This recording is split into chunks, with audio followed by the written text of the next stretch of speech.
गोड खायचं मन होतं पण घरी खवा नव्हता, म्हणून तुम्ही गुलाबजाम खायचं टाळता का? चला तर मग आज आपण मिल्क पावडरपासून गुलाबजामुन बनवू. पहा, हे आपले गुलाबजामुन एकदम मऊसूत रसरशीत झालेले आहेत, आतून एकदम सॉफ्ट झालेले आहेत.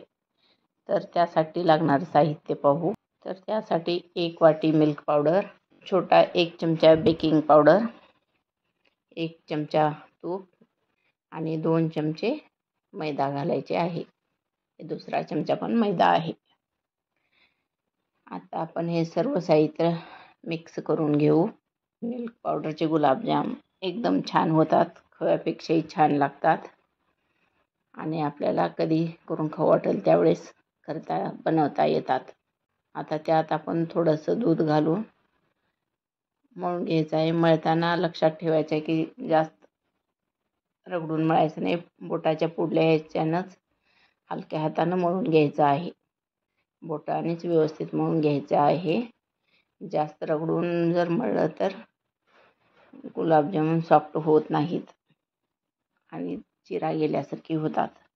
आता आपलं मळून झालेलं आहे. 5 मिनिटासाठी त्याला झाकून ठेवू. तोपर्यंत आपण इकडं चाचणी तयार करून घेऊ. त्यासाठी 1 वाटी मिल्क पावडर आहे म्हणून 1.5 वाटी साखर घ्यायची आहे. 1.5 वाटी साखर घेतली की त्यात 1.5 वाटी पाणी घालायचे.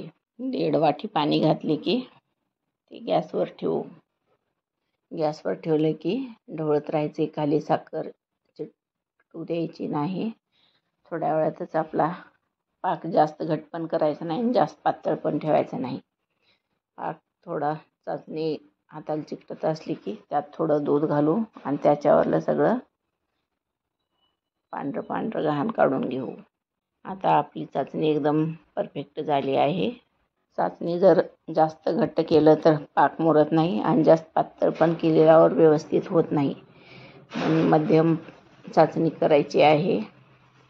आता आपला पाक तयार झाला. त्यात विलायची पावडर घातली आहे. आता याला आपण चाचणी 2 थेंब लिंबू टाकायचे आहे, कारण चाचणी घट्ट होऊ नये म्हणून थोडे टाकायचे आहे. आता गॅसवर आपण कढई ठेवू. त्यात तेल गरम करण्यासाठी ठेवले आहे आणि आता आपले हे 5 मिनिट झालेले आहेत. आता आणखी थोडं मळून घेऊ.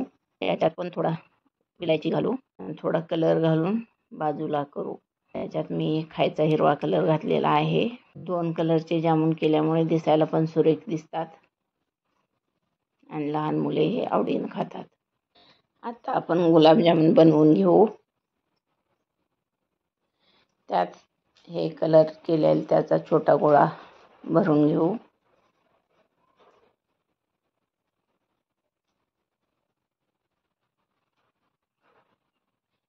आणि हाताने एकदम हळूवार हाताने सॉफ्ट बनवायचं आहे. जास्त जोरात करायचं नाही, नाहीतर जामून घट्ट होतात. बघा, हा आपला जामून प्लेन तयार झालेला आहे. अशा प्रकारे आता आपण सर्व जामून बनवून घेऊ. जामूनचं पीठ आपलं एकदम परफेक्ट झालेले आहे, त्यामुळे जामून एकदम प्लेन होतात. आता असेच आपण सर्व जामून बनवून घेऊ. आता आपले जामून बनवून झालेले आहेत. तेल पण जास्त गरम करायचं नाही, नॉर्मल तेल असायला पाहिजे आणि जामून तळते वेळेस तेलात जामून बुडाले पाहिजेत, नाहीतर तेल थोडं घातले तर आपले जामून चपटे होतात.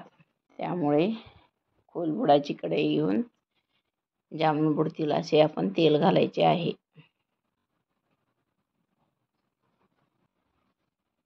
थोड्या वेळाने आपले जामून सर्व बाजून तळून घ्यायचे आहे. जामून तळते वेळेस गॅस मंदच ठेवायचा आहे, नाहीतर वरून कलर लाल होतो ना आतून कच्चे राहतात. म्हणून मंद आचेवरच जामून छान तळून घ्यायचे आहे, सोनेरी कलरपर्यंत. मंद आचेवर आपले जामून चांगले तळले आहेत. तुम्हाला जर माझे पदार्थ आवडत असतील तर कमेंट बॉक्समध्ये नक्की कळवा. लाईक करा, शेअर करा आणि माझ्या चॅनलला सबस्क्राईब करा. आता हे जामून चांगल्या प्रकारे काळे झालेले आहेत.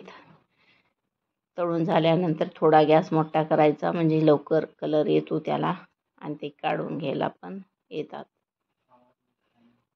आता हे आपले जामून तयार आहेत. पाक पण थोडा गरम करून घ्यायचा आहे. गरम पाकातच हे जामून आपले सोडायचे आहेत. पाक पण आपला गरमच आहे, त्यात हे जामून सोडायचे आहेत.